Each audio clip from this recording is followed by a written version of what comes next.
Hi, welcome to the Pod Queen podcast. And in this episode, I'm going to be sharing with you why having all your print on demand eggs in more than one basket is a really good idea. So, you've gone to the effort of creating a fabulous design that you want to put across all these products, and it really suits the products. You've got it positioned in the right place. Why limit it to just one position, one part of the internet? Why limit it to just Redbubble or just Amazon or just your own website? Why not let as many people as possible see it, get the benefit of it, have the inspiration to buy it? Because let's face it, the more people who see it, the more people will buy it, the more people whose lives it's going to enrich. So, what we want to do is we want it to be across as many products and in as many faces as possible. But Joe, you're always saying not to overwhelm people and not to have too many products because they're all in your face and a confused mind never buys. Yes, I know. And I still hold to that. Don't worry. I totally still believe that. What I'm saying is that you can get your products across more platforms, onto more places so they can be seen. So for something like Redbubble or Amazon, where there's already loads of products out there already, it's already overwhelming. It doesn't really make much difference if you've got 10 products in that niche, 100 or 1,000, because there's already lots and lots of products. However, if we're looking at your own website, your own little private area, that's where you don't want to overwhelm people. That's where you don't want people to go, oh, I like that slogan, but that slogan means almost exactly the same thing. Which one will speak to my friend most? Or I don't know which she'd like. Oh, I think I'll just get her something else. Whereas what I'm talking about here is getting things so that people, whatever site they're on, whether they're looking for their gifts or stuff for themselves on TeePublic, or whether they're looking on Spreadshirt, or whether they're looking on Society6, or whether they're looking on Amazon, or whether they're looking on Google, are they going to see your products? Are they going to get access to them? Are they going to view them to be able to at least make that buying decision, at least know that these things were available? So we've all got, everybody has, and so have your customers, all got our favorite places to buy, whether you just love the convenience of just going straight onto Amazon and popping into their search bar, finding something. And yeah, maybe it's not always exactly what you wanted, but it'll do. It'll be here in a day or a couple of days. I'll get that one. Or whether maybe you like to spend a bit more time over it. Maybe you like to look at different suppliers. Perhaps you like to read the reviews, see what other people have made of it, see if other people are happy with their products, see if they've arrived on time and things like that.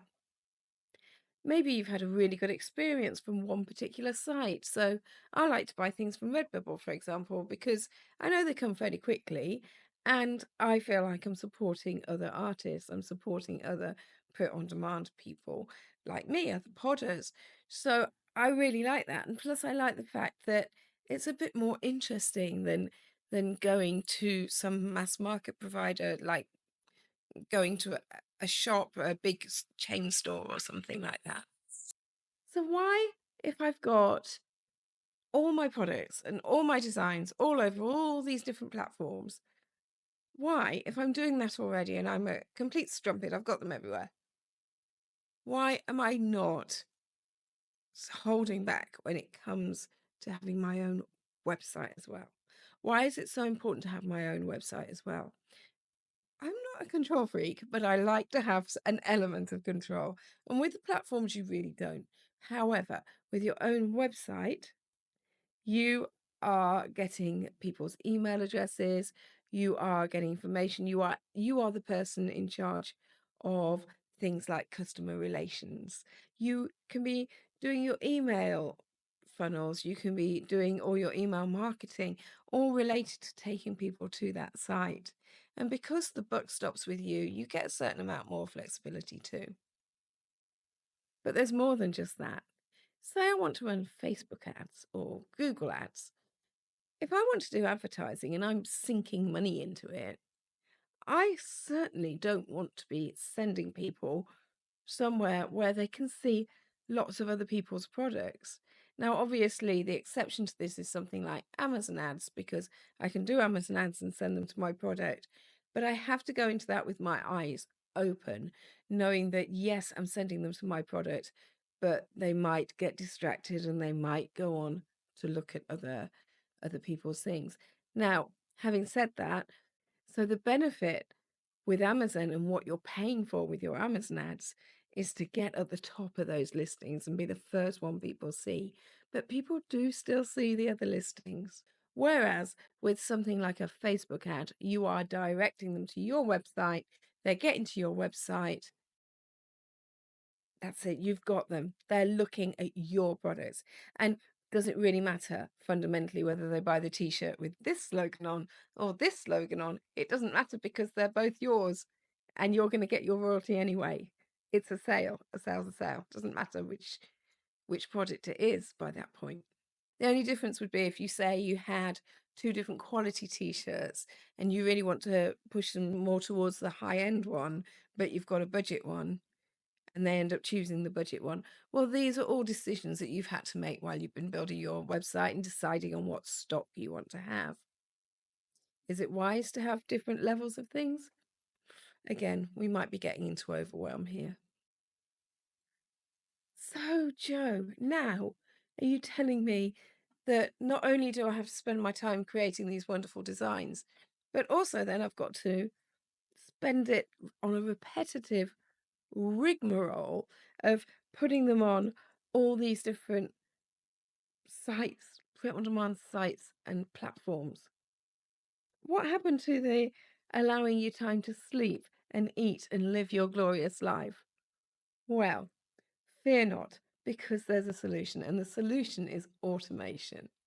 And the wonderful thing with automation is you set it up once, you do have to, it does take a little bit of fiddling about and jiggery pokery, but they have how-to videos in my favorite site, which is Merch Titans.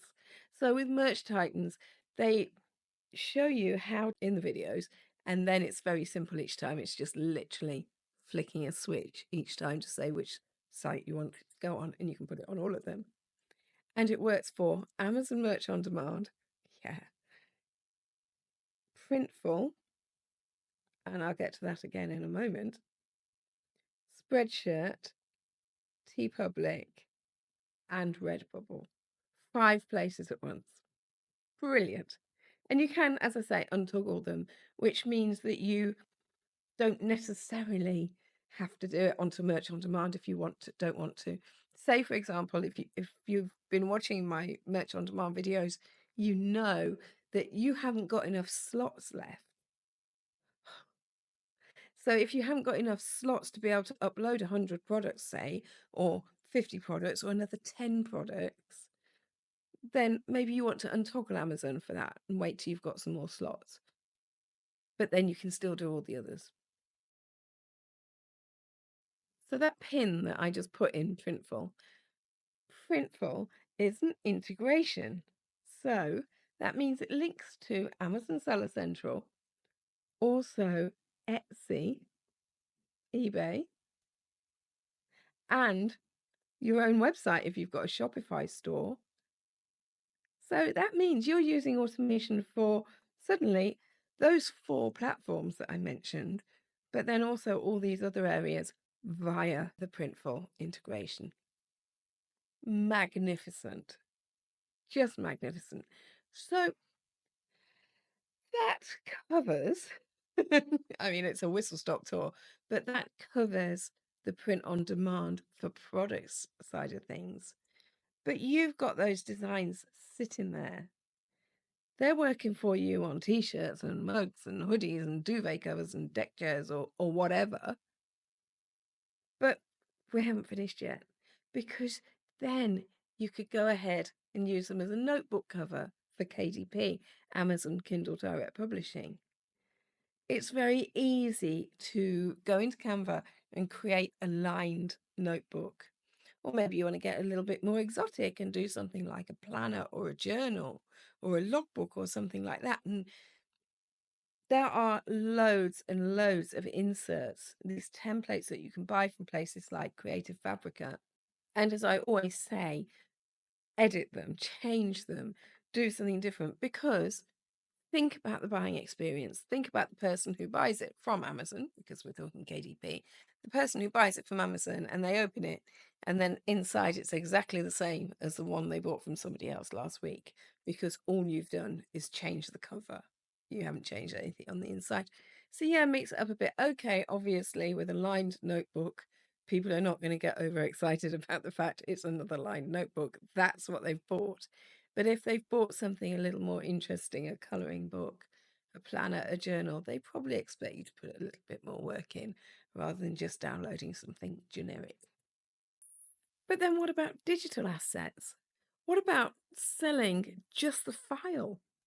Just that, just that file that contains that image.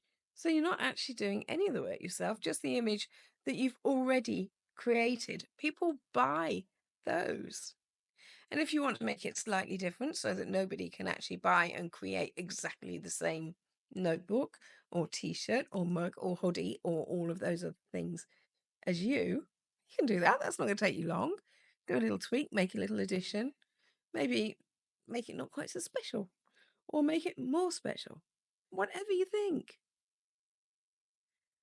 And of course, going right back to the beginning of when you're doing your design, it's so easy if it's something like a slogan-based design or a picture with a slogan underneath. It's so easy to simply change the color of the text. Why am I saying to basically just duplicate the same design? Because a dark t-shirt needs light text and a light t-shirt needs dark text. And think about how many people buy a t-shirt in white and how many people buy a t-shirt in black. Have both options. It will take you milliseconds to make that change. And then simply go back to your automation, go back to your uploading onto KDP and do it with a different color scheme. Why not? And oh, of course, there's another thing as well. When you're in the platforms, because if you followed my how to design magic merch design advice and you've saved with a transparent background, don't forget you're going to be able to change the color of the background. So, for example, looking at something like Redbubble, and obviously there's different versions in all the other platforms, but thinking just specifically about Redbubble here, we've got all these all over print products. So we've got things like a mouse mat, we've got things like a duvet cover, a scarf, a dog mat, a cat mat. All of those things, you change the background color and it looks like a completely different design, but all you've done is change the background color. Go with the seasons. Go for something a little out there that's going to draw the eye.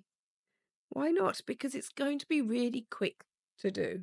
All you do is literally go into Redbubble and copy it. Or, of course, do it again in your automation. So go on. Go and repurpose things. Make the most.